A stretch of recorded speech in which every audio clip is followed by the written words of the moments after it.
বন্ধুরা, বাড়ির বাগানে বা ছাদে জবা ফুল কার না ভালো লাগে, কিন্তু ফুল পাওয়ার জন্য গাছগুলিতে অফুরন্ত পরিশ্রম করেও যখন গাছে কালো সাদা সবুজ পোকায় গাছের বৃদ্ধি নষ্ট করে দেয়, আবার সুস্বাস্থ্যবান গাছগুলি কিনে আনার পর গাছের বৃদ্ধি যদি থমকে যায়, অনেকেই বলছেন গাছের বৃদ্ধি হচ্ছে না, ফুল কমে আসছে। আবার অনেকেই বলছেন জবাগুলি ভালো ছিল, ফুল কম আসছিল, কিন্তু ফুল দিচ্ছিল।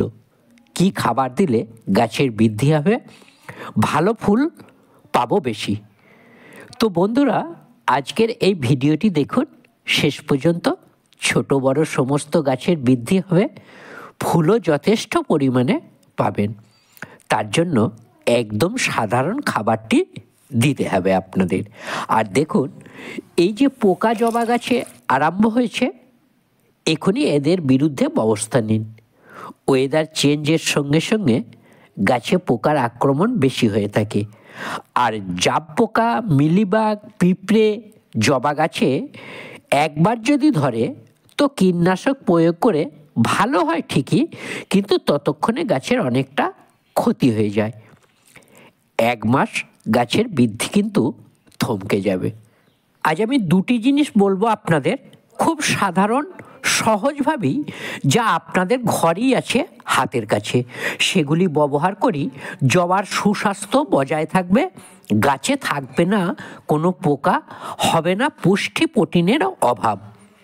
নমস্কার বন্ধুরা, মুখার্জি গার্ডেনে আপনাদের সকলকেই স্বাগত জানাই আজকের নতুন ভিডিওতে। বন্ধুরা, পোকা এভাবে গাছের পুষ্টি খেয়ে নিলে গাছের পাতা সবুজ ভাব কমে যাবে, ডগের পাতাগুলি কুটে হবে, পাতা হলুদ হবে, কুঁড়িগুলি না ফুটে ঝরে পড়বে। আর কচি পাতাগুলি সবুজ পোকায় খেয়ে নিলে বৃদ্ধির ব্যাঘাত ঘটবে গাছের। নতুন বার হওয়া শাখা পোশাখা বাড়বে না, মাটিতে খাদ্য থাকা সত্ত্বেও। আবার গাছে পোকা নাই, গাছের বৃদ্ধি হচ্ছে না, ফুল কম আসছে, ফুল ছোট হচ্ছে। কেন এমন হয়?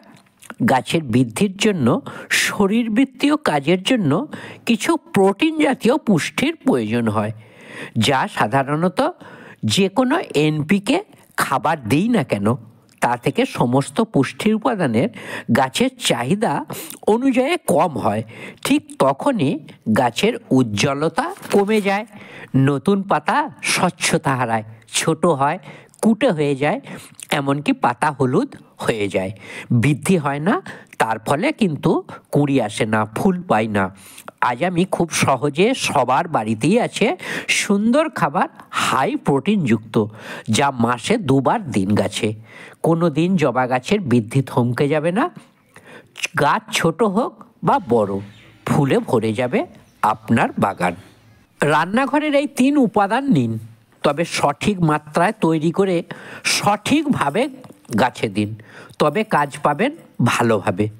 মুসুর ডাল 4 চামচের 2 চামচ, সোয়াবিন নিন 5 পিস। এই দুটি জিনিসেই হাই প্রোটিন পাবেন কিন্তু আপনি, যা গাছের জন্য খুবই উপকারী। এর সঙ্গে নিন 10 পিস কাঁচা বাদাম, যা খোলের থেকে 50 গুণ বেশি পুষ্টি প্রদান করবে আপনাকে। এই 3টি জিনিসে কোনো ভেজাল নাই ও রাসায়নিক নয় যে মাটি খারাপ করবে। এগুলি 24 ঘন্টা জলে ভিজিয়ে রাখতে হবে। তারপর এটি মিক্সিতে বেটে নিন, 2 লিটার জলে মেশাতে হবে এবং 100 ml করে 20টি গাছে আপনি দিন। মাসে 2 বার দেবেন। বাকি যে সমস্ত খাবার দিচ্ছেন দিয়ে যান, অসুবিধা নাই। এটা এক্সট্রা দিয়ে দেখুন। গাছের বৃদ্ধি ও সুস্বাস্থ্যের জন্য আপনাকে চিন্তা করতে হবে না গাছ ভরে ফুল পাওয়ার জন্য। গাছ ছোট হোক বা বড়, সব গাছে দিন আপনারা। গাছগুলি সবসময় সবুজ সতেজ তরতাজা থাকবে। একবার ব্যবহার করলেই আপনারা কিন্তু প্রমাণ পেয়ে যাবেন ভালো কি খারাপ। আর গাছগুলিকে পোকার হাত থেকে যদি ভালো রাখার জন্য, পোকা যাতে না ধরে তার জন্য দিন নিম অয়েলের সঙ্গে ডিশ ওয়াশ মিশিয়ে 7 দিনে গাছে একবার করে স্প্রে করুন। অথবা নিম পাতা, মিট মশলার পাতা, হলুদ গাছের পাতা, কাঁচা লঙ্কা একসঙ্গে বেটে জলে গুলে মিশিয়ে স্প্রে করুন, বা এই দুটিকে ঘুরিয়ে ফিরিয়ে গাছে স্প্রে করে যান। গাছে কোনো দিন পোকা কিন্তু আপনার লাগবে না। কিন্তু গাছে যদি একবার পোকা লেগে যায়, ধরুন মিলিবাগ, জাপ পোকা, মাকড়, শোষক এর মতো পোকাগুলি, তাহলে কিন্তু প্রথমেই রাসায়নিক কীটনাশক ব্যবহার করে এদের ঘরে কিন্তু একদম মেরে ফেলুন। তাহলে গাছগুলি কিন্তু দুর্বল হবে না। ঘরোয়া উপাদান ব্যবহার করে পোকা তাড়ানো যায়, কিন্তু দেরি হয়। গাছগুলি পোকা সাফ করতে সময় লাগে, তখন গাছগুলির ক্ষতি হয়ে যায়, এক গাছ হতে অন্য গাছে দ্রুত ছড়িয়ে পড়ে। তাই কোনো রকম চিন্তা ভাবনা না করে গাছগুলি ভালো রাখতে সঙ্গে সঙ্গে রাসায়নিক একটি কীটনাশক ব্যবহার করুন। বন্ধুরা, এই ছিল আজকের ভিডিওটি ভালো লাগলে একটি লাইক দিন, বেশি বেশি করে শেয়ার করুন বন্ধুদের কাছে।